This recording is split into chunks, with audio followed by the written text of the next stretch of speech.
Solar system के बाहरी ग्रह के बारे में हमने जो कुछ भी अब से पहले समझा था वह वाइल्ड फ्लक्चुएशन के हालिया प्रदर्शन से पूरी तरह बदल गया है। जब वैज्ञानिकों ने प्लूटो का पता लगाया तो उन्हें अमेजिंग फीचर्स देखने को मिला जो हमारे सोलर सिस्टम से बिल्कुल अलग था। इससे पहले इसे बर्फीला और बोना ग्रह यानी ड्वार्फ प्लैनेट जिसमें बहुत कम या कोई गतिविधि नहीं थी। यह जानना काफी इंटरेस्टिंग है कि अब हमारे पास दुनिया के बारे में पहले से कहीं अधिक गहरी समझ है। जेम्स वेब की इमेज में इस ग्रह की ब्यूटी को देखा जा सकता है। जेम्स वेब ने प्लूटो पर अनफॉर्चुनेट डिस्कवरी की है। क्या यह प्लेनेट एक अलौकिक एक्टिविटी का केंद्र हो सकता है? जानेंगे आज की इस प्यारी सी वीडियो में। और JWST ने प्लूटो पर ऐसी क्या भयानक खोज की, तो देखने के लिए वीडियो को लास्ट तक जरूर देखें। हमारे सोलर सिस्टम का नवा और सबसे दूर स्थित ग्रह के रूप में जाने जाने वाला प्लूटो हमारे सोलर सिस्टम का सबसे बड़ा ड्वार्फ प्लैनेट यानी कि बोना ग्रह है जिसमें असामान्य दुनिया स्थित है। कुइपर बेल्ट नेपच्यून के ऑर्बिट तक एक क्षेत्र फैला है जो 1 ट्रिलियन या उससे भी अधिक कॉमेट से भरा हुआ है। प्लूटो में 62 मील यानी कि 100 किलोमीटर से अधिक दूरी पर सैकड़ों हजारों पथरीले बर्फ से बना एक प्लेनेट है जिसे 2006 में एक ड्वार्फ प्लेनेट में डाउनग्रेड किया गया था जो इसके रिक्लासिफिकेशन को इस ग्रह के रूप में अपनी स्थिति को समाप्त कर रहा था। इस बात को लेकर वैज्ञानिकों और आम जनता में विवाद सा छिड़ गया था। एक अमेरिकी एस्ट्रोनॉमर्स ने 1905 में नेपच्यून और यूरेनस के ऑर्बिट में एक विसंगति को नोटिस करने के बाद प्लूटो के अस्तित्व का प्रस्ताव दिया।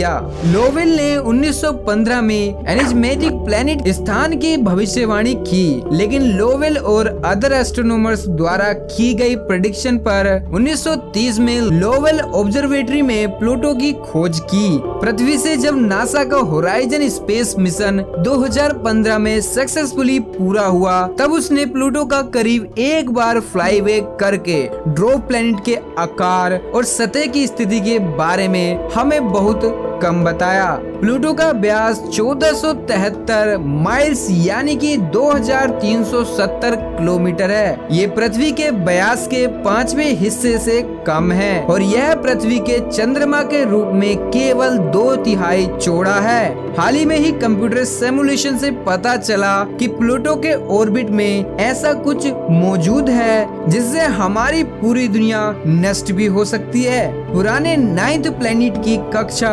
असामान्य रूप से झुकी हुई है। इसकी तुलना में ये अधिक लंबी है। प्लूटो वास्तव में नेपच्यून की कक्षा के अंदर 20 वर्षों के लिए सूर्य के चारों ओर अपनी 248 साल की यात्रा के लिए इमोशुअल वाइब्रेशन और अक्षांश लिबरेशन कक्षा में प्लूटो की 2 विशेषताएं हैं जो इनको आपस में टकराने से रोकती हैं। जब प्लूटो नेपच्यून की कक्षा को पार करता है तो यह हमेशा कम से कम दूरी पर होता है। ये नेपच्यून से 90 डिग्री दूर एक फिनोमेना है जिसे अजीमुथल लिबरेशन के रूप में जाना जाता है। दूसरी ओर अक्षांश लिबरेशन सुनिश्चित करता है कि प्लूटो हमेशा से ही बहुत ऊपर था और सोलर सिस्टम के विमान और नेपच्यून या कोई अन्य विशाल ग्रह जब इनके निकटतम होते हैं ये दोनों प्लैनेट प्लूटो को नुकसान से बचाने के लिए काम करते हैं। Planetary scientist Takeshi the national astronomical observatory Japan and moon and planet Renu Malhotra observatory Arizona university ने अब इस स्पेशल ऑर्बिट में प्लूटो के अस्तित्व के बारे में अपनी समझ में सुधार किया है क्योंकि 2 ग्रह 3 से 2 ऑर्बिट रेजोनेंस का कारण है जिसमें कहा गया है कि प्लूटो हर 3 बार नेपच्यून की परिक्रमा करने के लिए सूर्य की ठीक 2 बार परिक्रमा करता है। रिसर्चर्स ने पाया कि नेपच्यून की प्रेडिक्शन में पाया गया कि प्लूटो के अजीमुथल लिबरेशन पर सबसे अधिक प्रभाव मॉडल का मतलब है कि नेपच्यून का प्लूटो की लैटिट्यूडनल लिबरेशन पर बहुत कम इफेक्ट पड़ता है। हालांकि जब आप यूरेनस के के गुरुत्वाकर्षण की समीकरण में इसको जोड़ते हो तो चीजें दक्षिण की ओर जाती हुई दिखाई देती हैं, क्योंकि यूरेनस एक्स अजीमुथल और लैटिट्यूडनल बाधाओं को कम करने का प्रयास करता है। ये कक्षाएं प्लूटो के कारण दसियों या करोड़ों वर्षों के बाद अस्थिर हो जाती हैं, जिसके कारण प्लूटो या तो नेपच्यून से टकरा जाएगा या फिर हमारे सोलर सिस्टम से बाहर निकल जाएगा। प्लूटो को जुपिटर और कुछ हद तक सैटर्न द्वारा बचाया जाता है। हालांकि नेपच्यून और यूरेनस इससे दूर हैं, लेकिन प्लूटो का गुरुत्वाकर्षण इतना मजबूत है कि वह अभी भी अकेला जुपिटर पर भारी हो सकता है। प्लूटो के ऑर्बिट में कम से कम 5 बिलियन ईयर्स तक स्थिर बनाए रखने के लिए इसके पास पर्याप्त ग्रेविटेशनल पुल्स है। इसके सिमुलेशन में न्यू रिसर्च में आश्चर्यजनक पहलू खोज निकाला है कि प्लूटो की स्टेबिलिटी का क्षेत्र इतना छोटा होने के बावजूद भी ये इतना स्टेबल कैसे हो सकता है। सोलर सिस्टम के अदर प्लैनेट के साथ इस बोने ग्रह का एकमात्र मौका संरेखण ने इसे अनऑफिशियल रूप में टोम्बो रेगियो ने रेफर किया है। प्लूटो की सतह पर एक बड़े आकार का हार्ड शेप पेज और विशिष्ट विशेषता है, जिसमें कार्बन मोनोऑक्साइड बर्फ ने उस क्षेत्र के बाईं ओर से कवर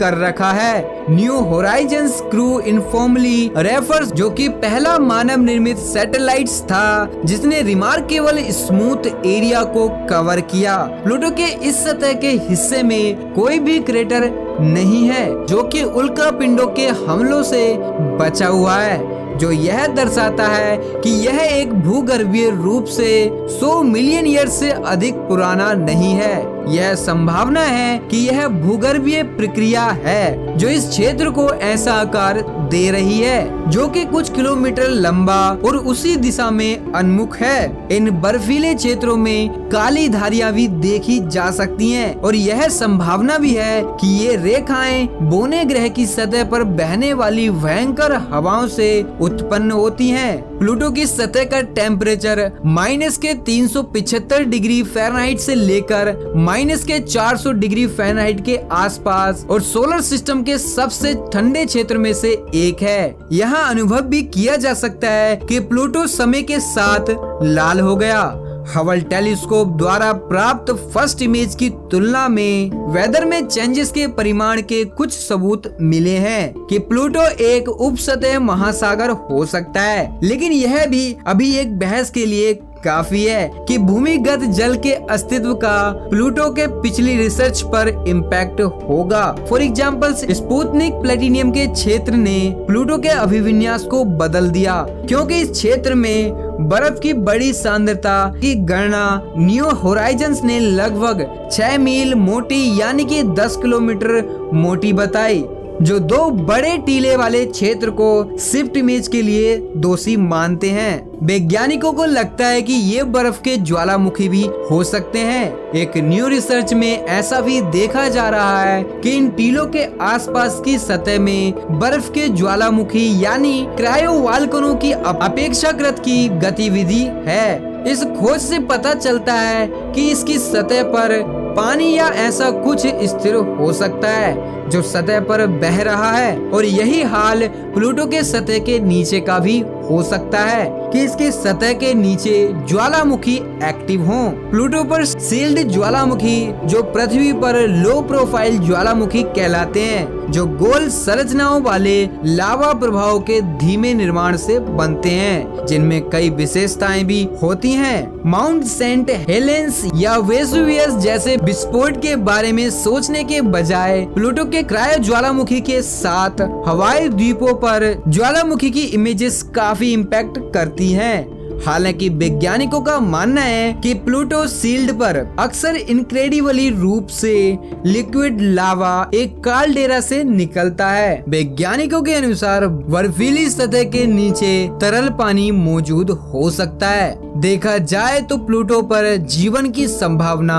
व्यवहारिक रूप से ना के बराबर है, और वैज्ञानिक हमारे सोलर सिस्टम के बाहर की दुनिया के अलावा अपने पास के प्लेनेट के बारे में जानने में अधिक रुचि रखते हैं, जो कि हमारे लिए बेहद इम्पोर्टेंट भी है। और JWST द्वारा विभिन्न वेवलेंथ पर प्लूटो को अधिक से अधिक डीप से समझ सकेंगे। प्लूटो के बेल्ट में घूम रहे भयानक ऑब्जेक्ट्स को भी JWST ऑब्जर्व कर रहा है और हम मंगल और लार्ज प्लैनेट्स और स्मॉलेस्ट प्लैनेट को भी ऑब्जर्व करने में सक्षम हो पाएंगे JWST की मदद से। तो आपको क्या लगता है कि हम मनुष्य कभी पृथ्वी के अलावा किसी दूसरे ग्रह पर अपना घर बना पाएंगे या फिर नहीं? कमेंट सेक्शन में अपनी राय जरूर दें और अगर वीडियो पसंद आई हो तो वीडियो को लाइक एंड शेयर करना ना भूलें। साथ ही चैनल पर नए हो तो चैनल को सब्सक्राइब कर बेल आइकन को प्रेस जरूर कर दें ताकि आने वाली न्यू वीडियो की नोटिफिकेशन आपको सबसे पहले मिल सके।